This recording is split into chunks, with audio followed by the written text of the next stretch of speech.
Hi and welcome to Dramatic Knits. My name is Steve, also known as Dramatic Knits, and today is Wednesday, February 19th, 2020. This is episode 349 with both the dogs. Yay! Oh, you boys. Anyway, my name is Steve, also known as Dramatic Knits, and if you're a returning viewer, thanks for coming back one more episode. You get to see the puppies' faces. If you are a new viewer, it's not always this hectic, but yeah. So I thought I'd bring the one up because they're both like, what's going on? And then, of course, the minute I start talking, the needy one over here, Ernest, the Yorkie, has to have all the attention. And then this is Cornelius, also known as Corn Dog, and he is a Cairn Terrier. So he gets confused a lot on Instagram as a Westie, but he is not. He is a Cairn Terrier. So he is a Toto, but a blonde Toto. So anyway, yeah, so we have a slightly different view. This is actually the view that I want to go for once all this is redone up, but I still don't have the IKEA furniture put together from like 2 months ago.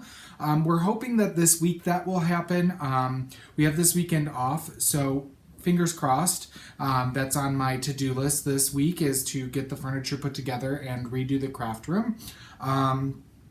But I did eventually want to angle it this way. I hadn't intended to do it today, but as you can see, I'm a little blown out on this side. I have a light right above my, or a window right above my computer, and the sun was coming in at all different angles, and it was really, really doing some weird stuff.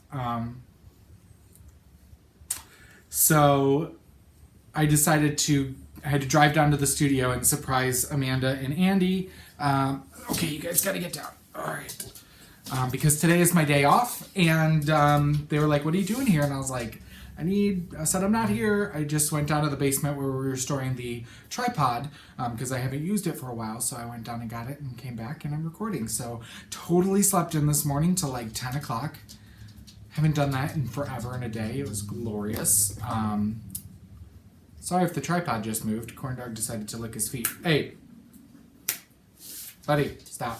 He gets allergies on his feet, and he gets really dry skin, so we have to stop him from that, and it causes issues throughout the year. Anyway, so it's my day off, and I think I've decided that I'm going to now continue to record on my day off, which is usually Wednesdays, unless we have really busy weeks, which, you know, honestly, recording may not be every 2 weeks anymore. I know that sounds like an excuse, but travel and life is really busy, and if I'm traveling a lot, I may get some knitting done, but there's not much else to report. So I think, you know, when I have the time and I'm a little bit more relaxed, I think my days off on Wednesday will be a good recording day, which means it may be 3 or 4 weeks. I'm not hoping for that. I'm hoping to still do every 2 weeks, but honestly, I was supposed to record on Sunday night or Monday, because we were gone Sunday. And Monday and last night I just was exhausted after all day in the studio, so I was like, you know what, I just told myself Wednesday was fine. So it is. Alright, so what's been going on in the past 2 weeks? We have been on the road the past 2 weeks. 2 weekends ago we drove up to Monroe, Michigan, which is about a 6.45 hour drive. And we did a trunk show at the Yarn Stop. Sam and Mike are the owners there, and they are husbands, and they put together a beautiful shop with a lovely community. And boy, all of you who came out and supported us, thank you so much. That trunk show was unbelievable. More like a really good festival event than a trunk show. So we were very happy to be there. We were there for 2 days, Friday and Saturday. However, when the trunk show was done, we were like, we had Home Alone faces, because we were like, oh man, we have so much work to get done. So we worked our butts off last week, and Thursday, we worked all day, and then we packed up the van and we drove up to Milwaukee, where we've never actually stayed. We've driven through, but we've ended at the Midwest Fiber Frolic, which is in Milwaukee, right by the airport at the Crown Plaza. It is a totally free event. The market is free. They have a little sit-down area where you can sit down. There's demos. You can pay to take classes. And they're looking to expand it next year. They had probably maybe 15 vendors. And it was a really good event for us. We didn't know what to expect. It was Friday, Saturday, and Sunday. We actually stayed at the hotel, which was really nice because Andy never lets us do that. Because usually the hotels where these events are being held are a bit pricier than what we're willing to spend for a business budget. So we can usually find something relatively close for significantly cheaper. But this hotel was really reasonable. So we got free breakfast there. We had Valentine's Day dinner with our girls from Bumblebee Acres Fiber Farm, which is amazing. Carissa is the queen bee, the mom, and Sam and Sarah are the worker bees, and their whole family is the bee family. But they were the ones vending, and we had such a good time. Always making good memories and good conversation with them. We were right across from our girls at Black Cat Fibers, who were stressing all weekend because they had to pack up on Sunday night and begin their long trek all the way to California for Stitches West. We are not doing Stitches West this year, and we are actually very, very happy with that decision. To be honest with you, in my opinion, I don't know if we will do Stitches West again, or how it will happen, or how quickly. We were hoping to go back next week or next year, but to be honest, driving to California 3 times in 18 months there and back took a toll on me. And I'm like, I've driven across the country now. I'm good. I am good. It is just a really long drive, and it's a really long time for us to be away from our studio with everything else that we have going on. I mean, shows is only 1/3 of our business. Online, keeping our online business going and our customers happy, as well as wholesale. We have wholesale orders we have to dye and get out to shops. So to be gone for 12 days is a really long time. So we'll see what the West Coast holds in the future. But Black Cat is arriving today to set up. So if you're going to Stitches West, visit our girls, Black Cat Fibers. We love them. They are such good ladies and dye some rad yarn. So we drove back on Sunday night, and Andy's been doing a lot of driving. It was only like a 3.5 hour drive, so it wasn't bad. And just was dyeing yarn the last 2 days, and took my day off today, and then tomorrow be more dyeing. And we have a meeting coming up with a local farm. I'm super excited about that. They reached out to us about fiber and yarn, so local as in our small town. So we're excited to talk with them about the possibility of collaboration. We were supposed to have a meeting this morning, but that got pushed back, which is fine by me because I got to sleep in. Anyway, that's what's been going on. Andy and I really didn't do anything for Valentine's Day other than have dinner with the bees, which was the perfect Valentine's Day. And we're talking about possibly making a quick 2-day trip up to Chicago next week. I don't know if that's going to happen now, looking at our schedule and how very little time we're actually going to have in the studio in March going into April. So we'll see. But we were talking about taking the train up and going to a couple of museums, which are free. A lot of them are free or have free days and Fridays or in February. So we talked about maybe spending a night up there and just kind of getting away. We were hoping to get away this week as in a vacation, but that didn't happen. So we're hoping to go in December back down to Cancun. Fingers crossed. We've been hoping to do that for a year now, and so it's going to be almost another year, another 10 months before that can happen. But, being financially responsible, #adulting, is so much fun. Anyway, let's get on to the knitting. You don't want to hear about my vacation or non-vacation woes. So you'll see me looking over here because that's where my computer screen is and my show notes. I would print them off to have them on paper, but our printer is at the studio. So let's move right into knitting, shall we? What's taking a bow? I have 2 finished objects for you this episode. So first up, slow down, Steve. First up, we have the Adventuring Wrap by Ambo O'Brien. This was her Advent Knit Along project for 2019, and it uses 25 mini skeins. We dyed up our 25 collection called It's Not an Advent for 2019. And we did a limited run of those, but don't worry, they will be coming back once I get the samples done. They'll be coming back as a kit to include the pattern. So this is the wrap. She had another different wrap that used 24 mini skeins and a full skein. But since ours was just 25, I decided to do this version. It's super easy. A beginner can knit this, no problem. It is all garter and eyelets, and there are 25 colors there. It is a decent size. You have the option of adding fringe, which I think just makes this wrap with the gradiated, you know, the color coordinated fringe, as I can't show you because it's rolling back.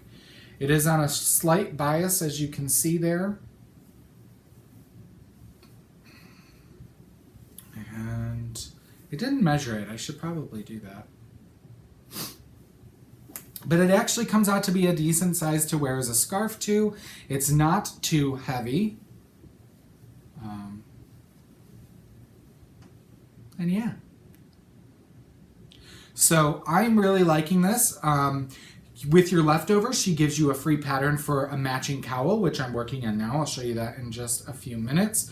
And you can get both projects out of one kit, or one set that we will be kitting up later. So there's that. That is the Adventuring Wrap by Amber O'Brien. Finished it much sooner than my April finish for last year's.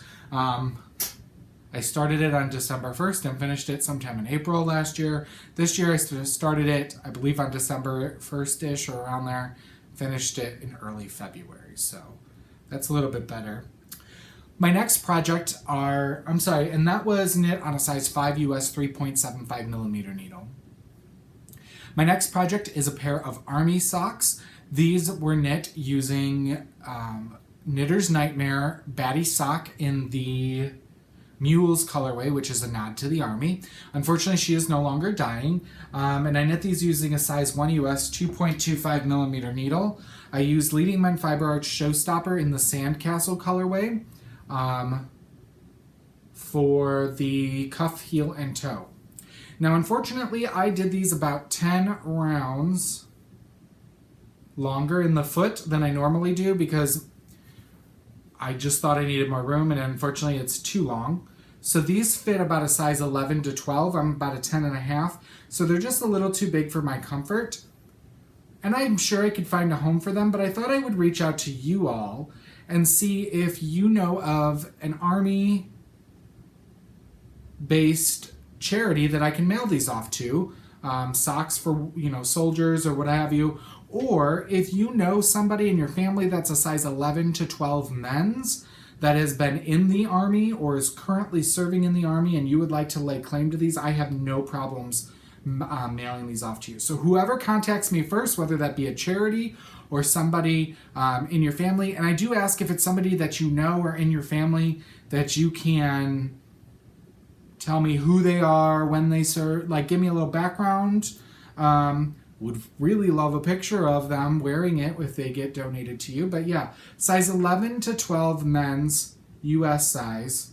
I have no problems mailing these off to you. I did not try to make these match, but they actually do match. So that worked out really well. So those are what I finished this week. Adventuring Wrap and Army Socks. Let's move on to what I'm working on. So since the wrap is done, I've moved on to working on the Adventuring Cowl, which uses all your scraps. It is done using a provisional cast on using a crochet hook, which is my preferred method, but I still always have to YouTube it to figure out how to do it. And you go in the same order as your colors, but you do smaller stripes, and it'll be this wide, and it is knit on the bias again, so the stripes will kind of go like that. They'll have and then you knit, and then you graft 3 needle bind off the end stripe to the first stripe, and it's a skinny tube, and so I'm working on that. A lot of people say, oh wow, that is a lot of ends to weave in. So what I do is I knit in my ends both as I go. So if I'm joining a new yarn here, okay, if I'm joining a new yarn, I would knit with both the new yarn with its working yarn and its tail end, like it's working 2 strands at once. And then this tail yarn, this previous yarn, I wrap that over each stitch as I knit for about 8 stitches. I figure that's a good amount of stitches that it won't work itself out. And then all I have to do is wash and block this, and then I trim the ends off after it's blocked to make sure that, you know, my ends won't peek through. And that is what I do all the time now. I do not do it on socks, only because there's a lot of stress on socks, especially like your afterthought heels. You know, you don't want to, it's probably not the strongest join, but it's super easy, especially for shawls and things that you're changing color quite often. So just keep that in mind. Next up for me, and that one is knit on a size 4 US 3.5 millimeter needle, is the Yama Tee by This Bird Knits. And boy, I've gotten progress done. I'm almost done with this. This will be done next episode. I am doing the extra small, however, because I only had 1 skein of this yarn, which is Twisted Owl Fiber Studio Luxe Sock in the Mirage Speckle colorway. Unfortunately, they are no longer dying either. Let me see if I can show you a picture of what the tee will look like.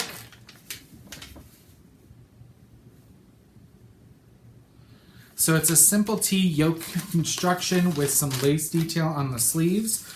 Since I only had 1 skein and I felt like I wanted to knit the body as far as I could, what I actually did was what I didn't want to do, but I did it because I'm a good knitter and I wanted to use all this yarn. I knit to where it said I should start the ribbing for the hem, and I actually broke the yarn and then did the sleeves, and then rejoined the yarn to knit as far as I could down the body. So here's where we're at, and you can see the sleeves here. They look small, but they actually fit. I was like, wow. So this is knit on a size 7 for the ribbing and an 8 for the everything else. Now you're supposed to go down to a 7 down here and at the bottom. I'm actually just doing an 8 because I feel like, I don't know, I'm just not used to small garments. So I figure stretch is really good. I did do a suspended bind off on the arms. As you can see, it even fits me. Now how much bigger of my bicep, I don't know if it'll fit up there, but it's not meant to fit me. It's meant to fit an extra small. It says it's supposed to have a lot of positive ease in the extra small. I don't know. We'll see when this is done how much actual positive ease there is. But you can see from the taco marker, I knit all the way down there plus the 2 sleeves, which isn't that much. The sleeves were like 25 rounds. So, but quick, easy knit, especially with the warmer weather coming up. Have no idea who this is for, but it'll find a good home. So that's going. That should be done. And then last but not least, I cast on a new pair of socks. These are my Stormy socks out of Knitterly Things Vesper sock yarn in the Stormy colorway, who I got to see Julia at the yarn stop up in Michigan. That's her local yarn store. Julia and Andy and I have become friends over the past year or so. She vended at the Knitting at the Estate retreat. She is just the warmest, kindest soul. And she spent most of Friday up at the shop and we hung out. And she was the first sock yarn club I ever joined. I've only joined a few, but this was way back when I did not have money to join a club, and I still joined it. So this is from that club. This is my oldest self-striping yarn I had in my stash. I'm using Leading Men Fiber Arts Showstopper Mini Skein and Heirloom for the cuff, heel, and toe. And then here, I've had this balled up for so many years. This is back from 2008, maybe? I don't know. It's something old. So here's where it's going. So it's like a light silver taupe colorway, which is why I picked the Heirloom. The Heirloom's looking a little more tan than the stripe, but that's all right. These are going to be for Andy. He picked them out. And then it's like a tealy emerald green and then an electric blue. And it's a 3-striper. So these are knit on a size 1 US 2.25 millimeter needles. I do 2 circs. And yeah. I'm liking just having some self-striping socks on the go. I've got 2 bins. Both of these overstuffed bins plus some in here is self-striping, and I can't seem to stop, especially now that I'm knitting. Having some on the needles, I'm like, oh, it's okay to buy more. I don't know if that justification makes sense, but... All right, my granny square blanket, I have not finished another row, so I'm not showing it to you this episode. Let's talk about what's in rehearsal. So... once I finish the Adventuring Cowl, I need to work on a new sample. I do have a bunch of samples out to sample knitters right now. And if you did put in to be a sample knitter for us, thank you so much. I only had like 2 samples I needed done, so we will be in contact as we need people. But I am going to be working on the So Basic sweater by Maxim Sear. He's the one who designed the For Fox's Sake that was my Rhinebeck sweater for last year. And this is just a basic top-down... I believe it's a raglan. Yeah, raglan shaping. What's supposed to make it is this leather pocket. I am not going to add that. I just don't need to. But I am going to knit this out of our Soliloquy base, which is 100% superwash blue face Leicester wool. And I'm going to do it in one of our new grays. We came out with a lighter and darker gray than London Fog a couple months ago. And I'm going to do the darker one called Don't Fear the Reaper, which we've been dyeing that every weekend for shows and events, and I've been selling sweater worths of it. So I keep going, I'm going to knit my next sweater, and people are like, not this batch, because they're just grabbing it up. So, but I can always dye my own when I'm ready, which will be in another week or 2. The other shawl that I am going to, or the next project I'm going to work on once the Yamati is done, I meant to bring up a picture, I'm sorry, is I did a random number generator on my stash, and it picked some yarn. Sorry.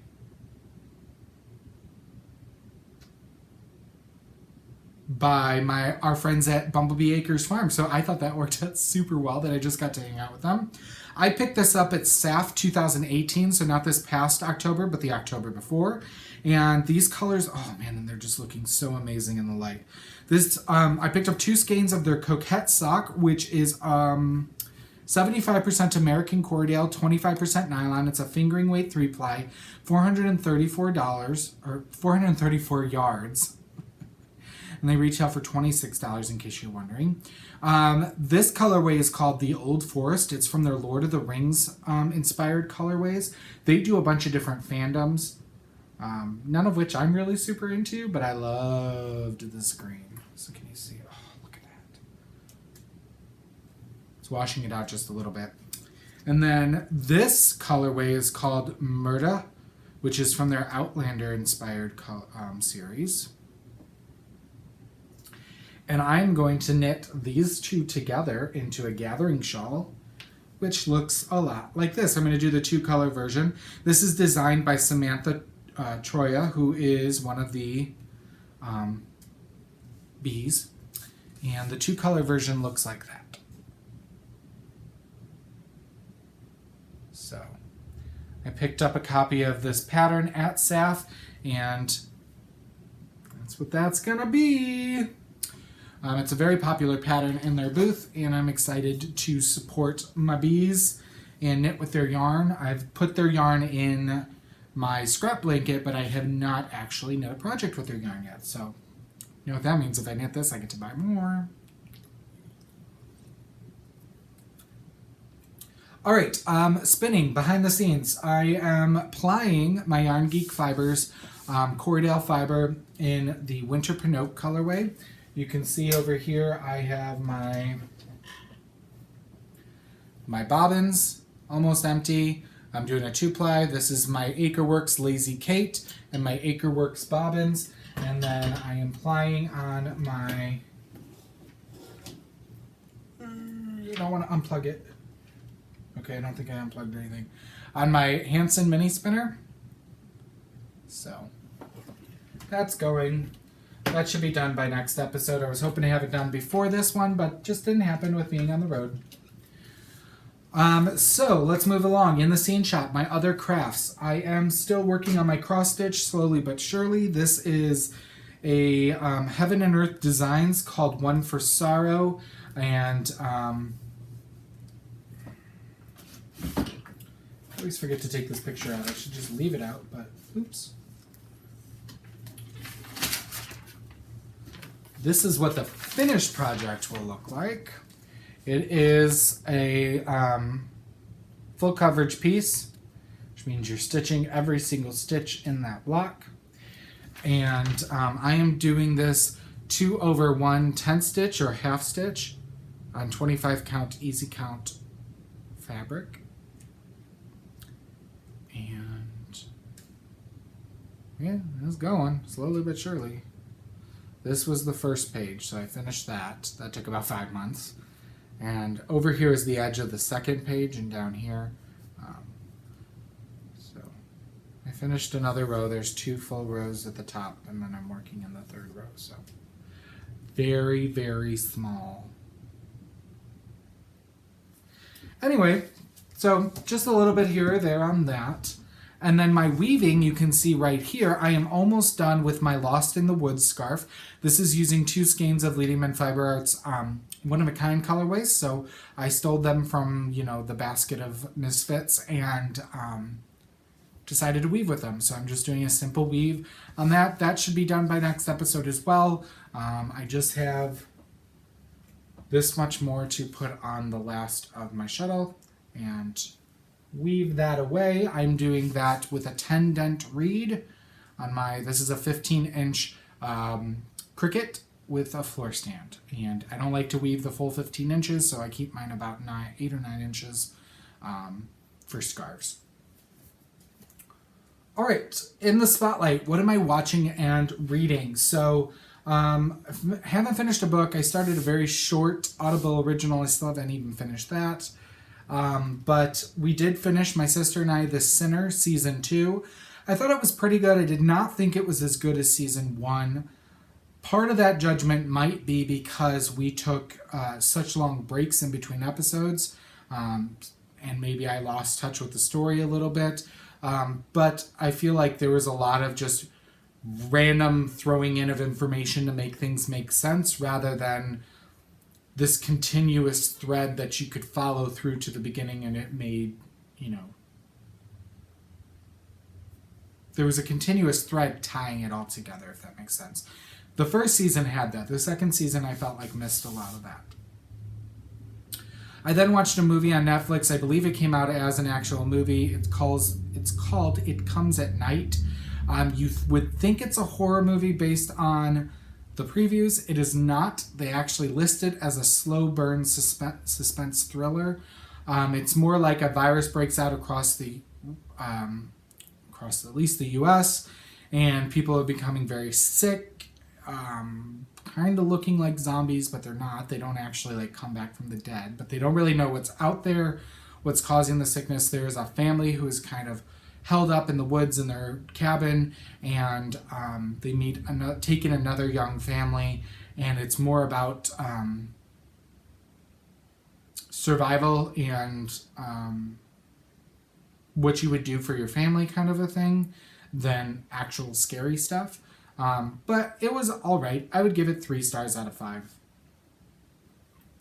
All right, let's move along. Let's go into stash enhancement. So this week I picked out 3 more featured vendors. All of these vendors were sponsors of the Knitting at the Estate retreat. That was our Leading Men Fiber Arts retreat in September of last year. And all of these wonderful makers either donated door prizes and or coupon codes to our attendees to use. So I used those after the retreat. So the first one is Murky Depth Dye Works, who actually did a trunk show at my local yarn store, not in person, but a shipped one this December. But I picked up 2 skeins of her Harbor, which is 100% superwash merino singles, 400 yards, in the colorways Sirocco and Lucia. to do a 2-color shawl. So it'd also make a great gathering shawl, but I picked a different one. And you can see there the color that picks out that deep magenta. So I got that from Murky Depth Dye Works. You can check them out on Etsy. This is what their tag looks like.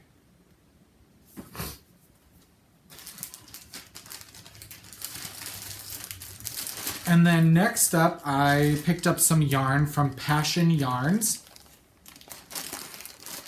And even though I don't care for mohair, I seem to be getting all the mohair these days.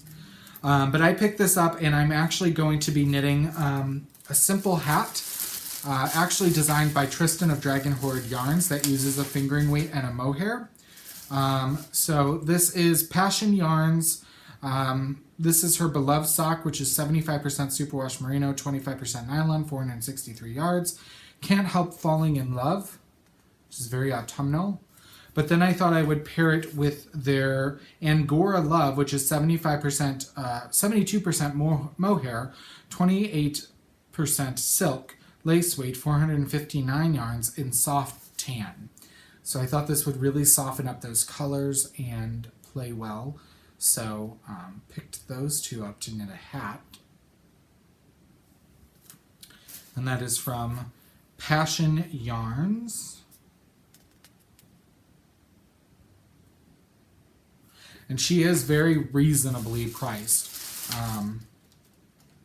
These were both $18 before the discount. So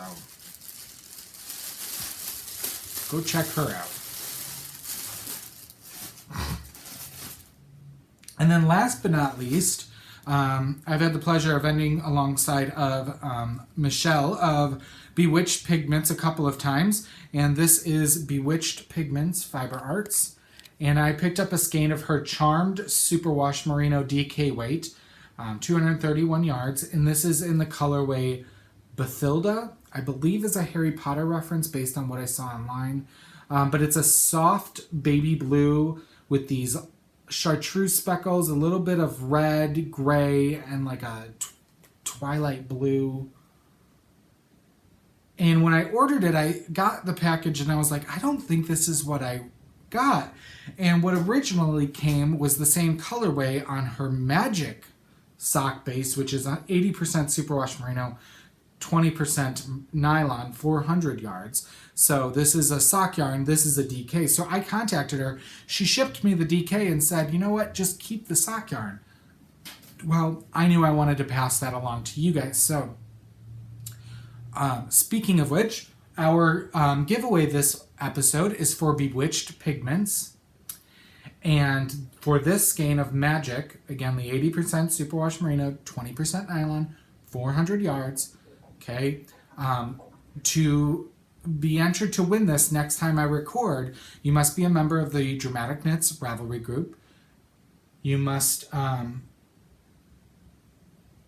post in the thread before I close it, and you must answer only post once, okay? No chatter in that thread, and the winner will must answer the prompt. And I'm asking, since she was so generous to donate this, that you go to Michelle's shop, bewitchedpigments.com.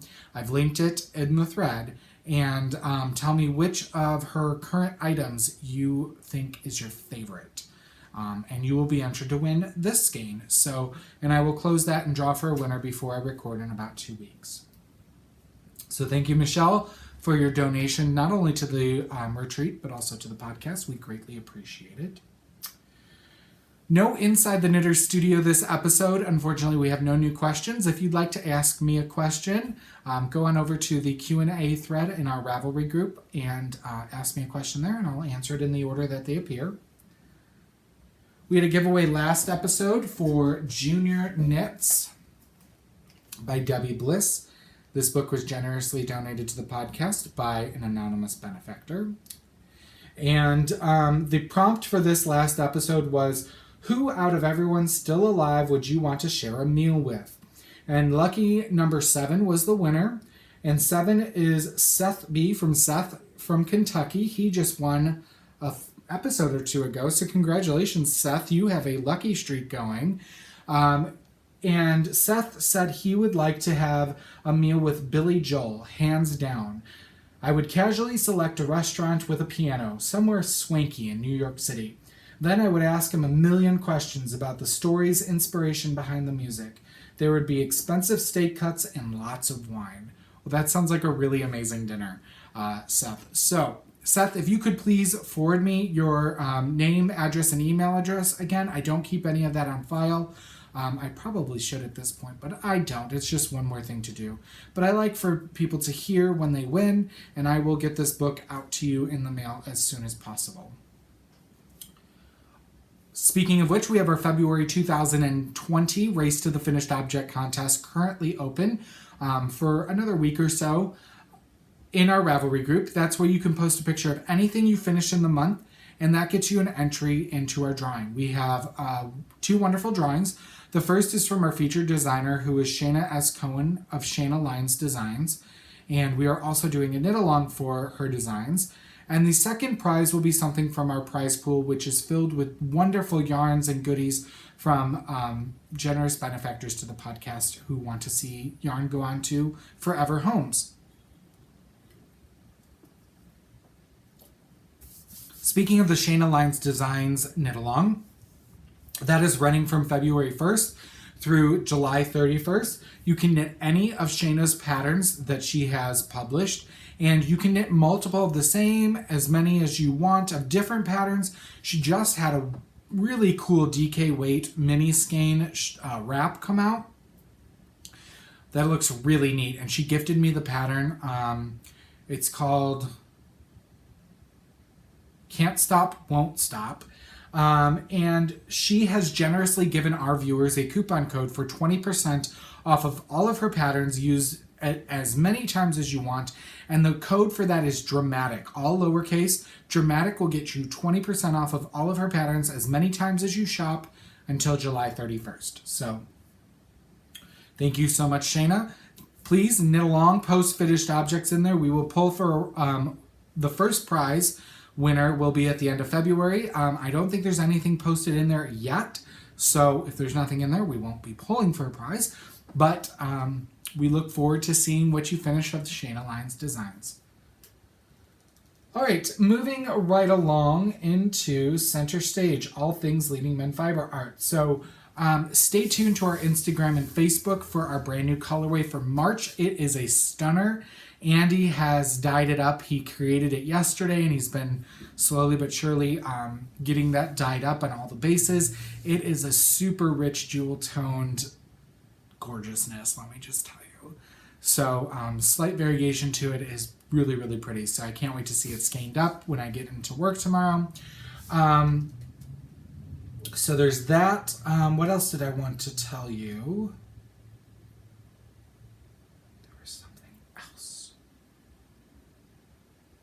Oh, vendor applications for the 2020 Knitting at the Estate Retreat are up.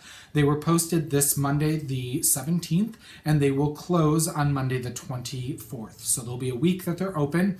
If you go to knittingattheestate.com and click on the vendor market tab, the form is located right there. You can fill it out and submit it right on that page.